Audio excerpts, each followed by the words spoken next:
அனைவருக்கும் வணக்கம். மீண்டும் உங்கள் சாத்மீகம் உங்கள் முன்னே. இன்றைக்கி மீண்டும் ஒரு பக்தி கதையை சொல்கிறதுக்காக வந்திருக்காங்க. ஆமாம், இது நடந்த கதை தான். அதனால் உங்கள்கிட்ட சொல்கிறது எனக்கு ரொம்ப சந்தோஷமாக இருக்கும்னு வச்சிங்களேன். நான் ஒரு நாள் வாக்கிங் வந்துக்கிட்டு இருக்கேங்க.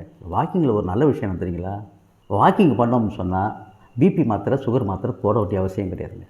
காலையில் ஒரு 3/4 மணி நேரம், சாயந்தரம் ஒரு 3/4 மணி நேரம் போட்டோம்னு வச்சிங்களேன், வயசில் உள்ளவங்களாம் இந்த பிபி மாத்திரை, சுகர் மாத்திரைக்கு வழியெல்லாம் போயிடும். அதனால் நான் கண்டினியூவாக 3/4 மணி நேரம் காலையில், மாலையில் 3/4 மணி நேரம் வாக்கிங் போயிட்டார். ஒரு நாள் நான் காலையில் வாக்கிங் போயிட்டு வந்துக்கிட்டு இருக்கேங்க.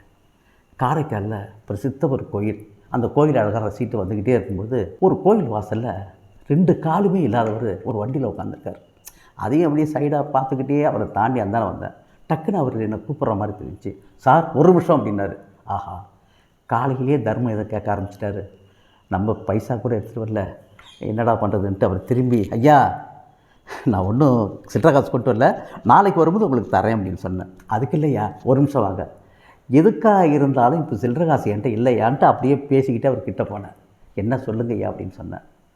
வேறு ஒன்றும் இல்லையா, இந்த கோயில் சாமிக்கு உண்டியல் போடுறதா நான் வேண்டியிருந்தேன்யா. 500 ரூபா உண்டியல் போடுறதா போயிட்டுருந்தேன். 3 மாதமாக காசு சேர்த்து அந்த சில்லறை காசெல்லாம் 500 ரூபா மாற்றி வச்சுருக்கையா. எனக்கு கால் நடக்க முடியாதுயா, அதனால் அந்த கோயில் உண்டியல்ல இந்த 500 ரூபாய் போட்டுருங்க அப்படின்னாரு. அப்படியே அசந்து போய் நிற்கிறாங்க. என்னடாதுன்னு சொல்லிவிட்டு சரின்னு சொல்லிவிட்டு 500 ரூபாய் வாங்கிட்டு அவருக்கு கண்ணு முடிய போட்டால் தான் நல்லதுன்னு சொல்லிவிட்டு வாசலில் போய் பார்க்குறோம், ஒரு உண்டியல் கூட இல்லைங்க. அங்கேருந்து வந்தேன்.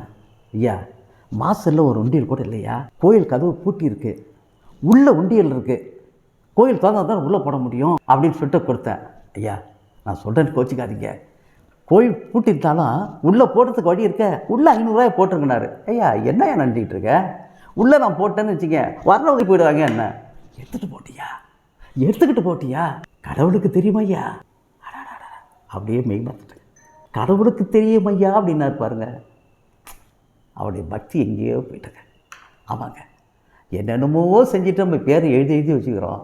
அதனால் ஒரு 500 ரூபாய் நீங்கள் போடுங்க, யார் வேணாலும் எடுத்துகிட்டு போட்டுங்க, கடவுளுக்கு தெரியும்ல அப்படின்றார். மீண்டும் ஒரு நல்ல விஷயத்தோடு நாளைக்கு வந்து உங்களை சந்திக்கிறேன். ஓகே, சந்தோஷங்க.